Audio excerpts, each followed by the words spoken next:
Hello, I'm Sally Brown, Exhibits Coordinator for West Virginia University Libraries. Welcome to a brief overview of the Art in the Libraries program and introduction to the Indigenous Appalachia exhibition. I will share some insight and context to the curatorial process for Indigenous Appalachia, an interdisciplinary exhibit on view at the WVU Downtown Library through May 2023. Detailed text for deeper understanding of the content of the exhibit is in written materials in the physical and virtual exhibit. I'll begin by recognizing that WVU, with its statewide institutional presence, resides on land that includes ancestral territories of the Shawnee, Lenape or Delaware, Cherokee, and Haudenosaunee or Iroquois, the Seneca, Cayuga, Onondaga, Oneida, Mohawk, and Tuscarora, and other Indigenous peoples. I invite you to view the WVU land acknowledgement at the link in the video description. I'll begin with an overview of the Art in the Libraries program. The program began around 2014 with a committee of librarians coordinating exhibits and purchasing art for the 3 West Virginia University Morgantown campus libraries. My position was created and I came on board in 2017. And I was able to devote my time to developing the program into a cross-campus and community exhibition program. Our Art in the Libraries, or AIL, committee meets monthly and includes librarians and other campus faculty and staff. Our vision is different from other exhibition sites across campus in that we focus on highlighting our campus and community work and engaging with other library collections and resources. We have a variety of different projects, including our large multidisciplinary collaborative exhibits that debut in the downtown library and go on to travel regionally. These exhibitions have included contributions and expertise from scholars, artists, and communities across the region on social justice issues. Indigenous Appalachia is our current big exhibit, and I'll show you more about that in a moment. We have exhibit awards for faculty and staff and graduate students to visualize their scholarship or work in a new way. We offer them professional development funds, help with designing their exhibit, installation, promotion, and an optional public presentation or panel discussion. We give 2 Dean of the Libraries awards to undergraduate art students as part of the School of Arts annual juried Bachelor of Fine Arts exhibit. These students get a monetary award and opportunity to exhibit in the libraries. We have a diverse array of exhibitions across campus with students, faculty, staff, and community members across all sorts of topics, aesthetically, personally, and scholarly. At least 6 of these exhibits have traveled across the campus and region. In the Inclusive Portrait Project, funded by the Fund for Women of WVU, we commissioned a student or recent student of painting that identifies as a woman to paint a portrait of a woman who is important to WVU. These portraits go on display in our library, become a permanent part of our history collection, and diversify our collection. AIL spearheaded the Morgantown Public Art Guide, collaborating with the Art Museum and Arts Council. We researched, identified, and created the print and online guide to the city's public artwork seen around town. With all of that context, I will now discuss the process of putting together the big exhibits through the 2022 one, Indigenous Appalachia. Putting together the big annual exhibit is a multifaceted process. It begins with the Art in the Libraries Committee coming up with the idea. Once we agree on a theme, we identify and invite scholars and experts in the field to be on the exhibition committee and help us shape the exhibit in a mindful way. With both committees, we research and create a preliminary outline. Sometimes we call for work. With Indigenous Appalachia, featuring Indigenous artists was important, and we researched and invited artists and scholars individually. Our sponsorships enabled us to offer them honoraria for participating. Next comes developing the educational content in partnership with the expert committee. At the same time, I work on fundraising because the design, print, and production are expensive. After we receive the artwork and educational content, I work on integrating them together for the designer. After feedback and edits from the committees, the print and online exhibit designer, work on the designs for the exhibitions. The designer and I then work with the printers on the production and installation. While this is happening, we're developing programming and promotion with participants. With this exhibit, we were also able to develop educational resources, including a discussion guide, lesson plan, and library guides. Grant reporting and updating all sponsors and stakeholders continues throughout the exhibition. There are a lot of folks involved in the process. The AIL committee and expert committee help with most parts of the process, notably exhibition content development. We have the contributors, including artists, scholars, and Native nations in this exhibition. Exhibit partners help with promotion and executing the exhibition launch. A fundraising committee researches and helps achieve partnerships and grants to underwrite the project. Funding sponsors for this exhibit include the West Virginia Humanities Council, WVU Office of the Provost and Humanities Center, Antero Foundation, Oakland Foundation, Morgantown Printing and Binding, Marshall University, Appalachian State University, and WV State Library. We have two designers, one for print and one for online. We have the printers and installation crew. Various students are involved in the process with content development, library guides, and more. All sponsors and participants are listed on the exhibition website. I acknowledge my place in this process as lead designer. As a cis white woman with a background in art history administration, I have no expertise in Native American studies. But there's no possible way to make up for this. In recognizing my own limitations and subconscious learned biases, I did undergo training with regard to Indigenous curating and perceptions and traveled regionally to meet with Indigenous curators. A few of the methods I maintained during the process include a non-linear way of thinking, collaborative and open communication throughout, a focus on the Indigenous voices and perspectives, and recognizing our subconscious limitations. I learned and continue to learn throughout from all of the Indigenous and non-Indigenous folks and communities involved. Now I turn to an overview of the Indigenous Appalachia exhibit. First, the term Indigenous. In the United States, individuals might self-identify as Indigenous, Native, Native American, American Indian, Alaska Native, and/or self-identify as a citizen or relative of a particular Indigenous nation, tribe, or community. For this exhibition, the committees decided to use Indigenous as broadly defined, ethnographically, genealogically, native to this land we now call North America. Also, the flow of Indigenous Appalachia sounded good. Who do we define as Appalachian? The Indigenous people have been on these lands since time immemorial, long before the name Appalachia, which derives from Native influence, came to be. Though many Indigenous communities were forced away from this land, their ancestry lies in the region, and many still call Appalachia home. For this exhibit, Appalachian refers to being from or situated with the states included in this region of Turtle Island, the traditional name many Indigenous North Americans used and still use to refer to Native North America, including displaced peoples whose communities are originally from Appalachia. Our exhibition content includes our university land acknowledgement, along with an introduction, design key, and sponsorship and scholar recognition panels. We then provide context for the complexities involved in such public discussions as these, and acknowledge our Native-related holdings.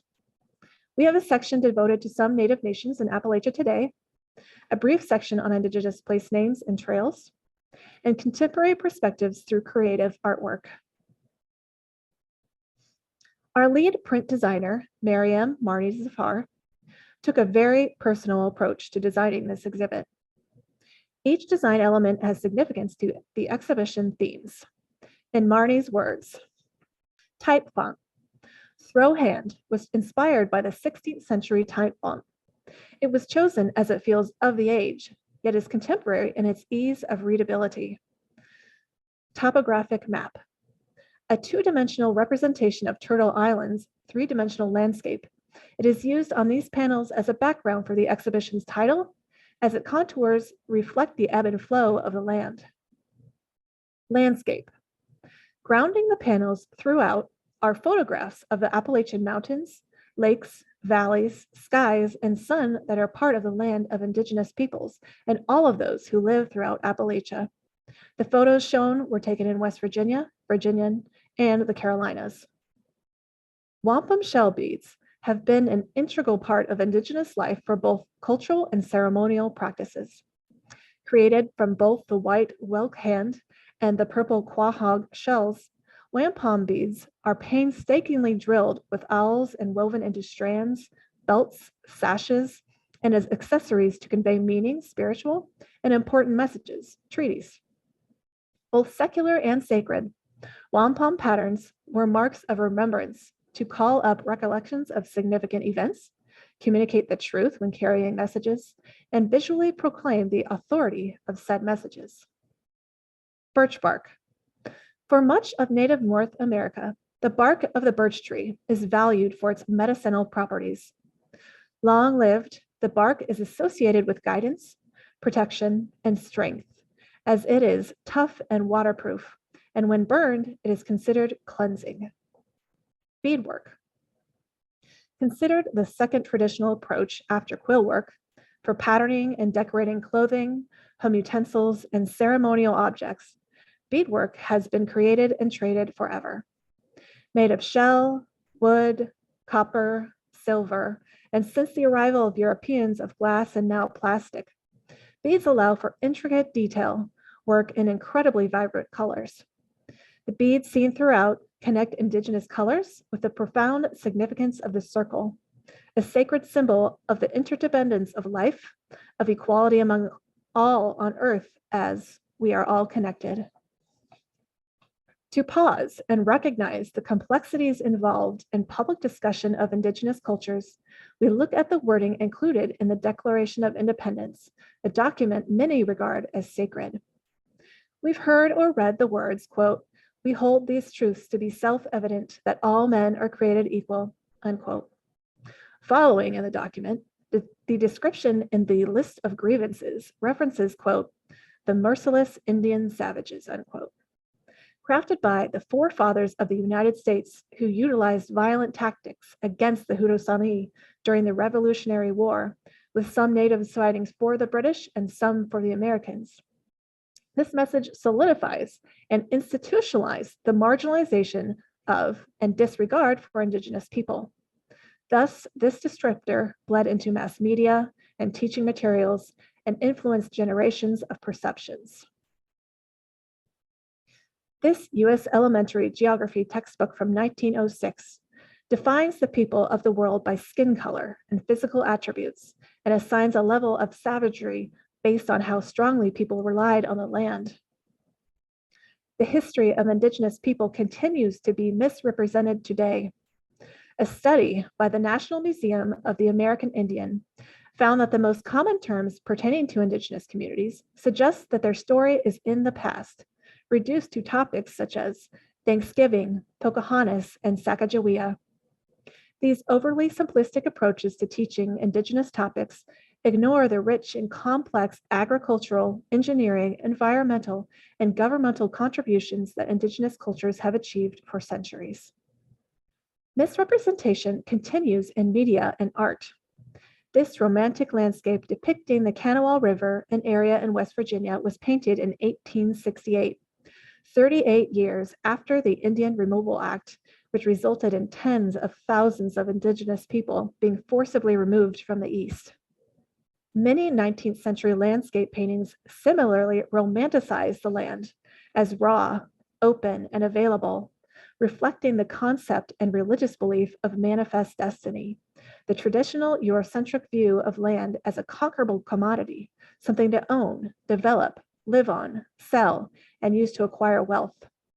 The settlers' deity-sanctioned values drove them to claim land from the east to west coast of native North America. Considering the land in this image as devoid of its original people, painted by a non-Indigenous artist, invites new feelings, perceptions, or questions we may not have at first look. Collections at the WVU libraries and West Virginia and Regional History Center include Native-related rare books, archival materials, photographs, and Native American Studies ephemera. We acknowledge the very limited holdings, biases in the materials and documentation, and continue to work on redevelopment. We have library guides that discuss our Native-related holdings on the exhibit website. Sensitive material includes this rare book cover depicting a Native American man holding a scalp, standing atop a downtrodden soldier. This image is not accurate or honorable. A photograph of the classroom with white children wearing Native costumes is the same. We have limited documentation of Indigenous peoples and communities like the image shown from a Native American Studies performance. The materials acknowledgement is detailed on the online exhibit. Representation matters. Native American imagery reaches every demographic and is often at the expense of Native people.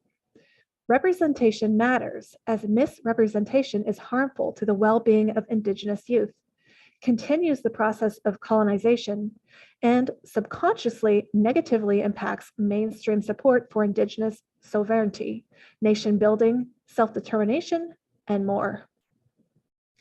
How do we reconcile these contradictions? Recognizing and discussing the contradictions and atrocities that coincided with these stories may be a first step, as well as focusing on the achievements throughout time and contemporary communities' issues and cultures continuing today. Here are just a few Indigenous creatives that made and are making strides today, as our following sections exemplify. There are 574 federally recognized tribes in the United States today, each with its own distinct history, culture, and language traditions. Beyond self-identifying as having the personal and/or familial cultural identity of an Indigenous person, in the United States, these individuals may simultaneously have tribal nation citizenship status conferred upon them via the sovereign authority of an American Indian tribe or Alaska Native community, or tribal membership conferred by a state-recognized tribe. Though many states in Appalachia have no official tribes today, there are numerous federally recognized tribes throughout the East, state-recognized tribes, and individuals whose ancestors were tribal members. Many Native Americans also live outside reservations. The current American Indian or Alaska Native population in West Virginia is around 2% of the state, or 38,000. The spring 2022 semester population of WVU students identifying as American Indian or Alaska Native was 374. 8 Native nations are featured in the exhibit. We invited a vast amount, and these were the nations who agreed to participate. All of the written content was received from the nations, except Cherokee, written by Native American Studies Coordinator Bonnie Brown, as we felt we needed to include the biggest Appalachian nation. These panels include brief histories, some contemporary issues and images, and all link back to the nation's websites for more information. The nations participating include Haudenosaunee, Pamunkey, Monacan, Oneida, Seneca, Shawnee, Eastern Band of Cherokee, and Mississippi Band of Choctaw.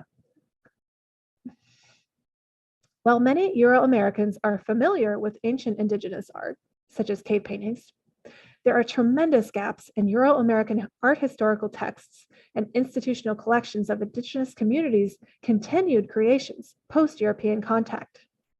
Indigenous people preserve their culture through the ages by passing down knowledge to their descendants through story and, notably, by using their hands to create evocative, beautiful examples of traditional material culture. Traditional Native languages often did not have a specific word for art, though Indigenous people have always created what colonial language labels as art. Generally speaking, Indigenous perspectives on art are that it is integrative, inclusive, practical, and constantly evolving. There is no past or present terminology that can thoroughly define Indigenous art with respect to the diversity of the hundreds of Native nations and their traditions. 15 artists of Appalachian Native descent are featured in this exhibition, with stand-up banners from a variety of nations, media, and background from painting, drawing, and sculpture to game design, photography, gourd design, music composition, NFT design, dance, and more. We have a small section devoted to trails and place names. Many of West Virginia main roads were originally created along Native American trails. You can see the original trails in comparison to those that remain today. A sampling of Indigenous language place names for sites within present-day West Virginia are indicated on the map based on a template created by renowned cartographer Dr. Margaret Pierce of the Citizen Potawatomi Nation. This map was created with the generous collaboration of Indigenous linguists and other language experts. We appreciate their generous assistance in developing this image. Many West Virginia towns, roads, and waterways still have Indigenous place names, such as Allegheny Mountain Range, Ohio River, Kanawha River, Monongalia County, Shawnee Lake, Miami, Powhatan, and many more. At the end of the exhibit, we have an opportunity for audience response and feedback with a sticky note or online. We welcome you to respond to this video and invite you to use the link to our audience response form in the video description. We hope the conversation will continue beyond the exhibit. After this exhibition's debut in Morgantown, the exhibit will travel thanks to our generous sponsors, and I will complete narrative and fiscal grant reporting.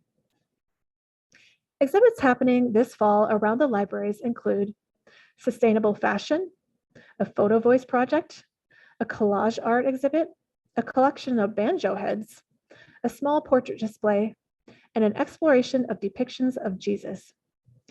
Our next big curated exhibit call for art is coming soon, and our call for proposals for the 2023 Exhibit Awards is currently open. I thank you for taking the time to watch this presentation and learn about art in the libraries. I hope you'll come visit us. I'm always happy to hear from folks, so feel free to reach out and stay updated on our website. Thank you.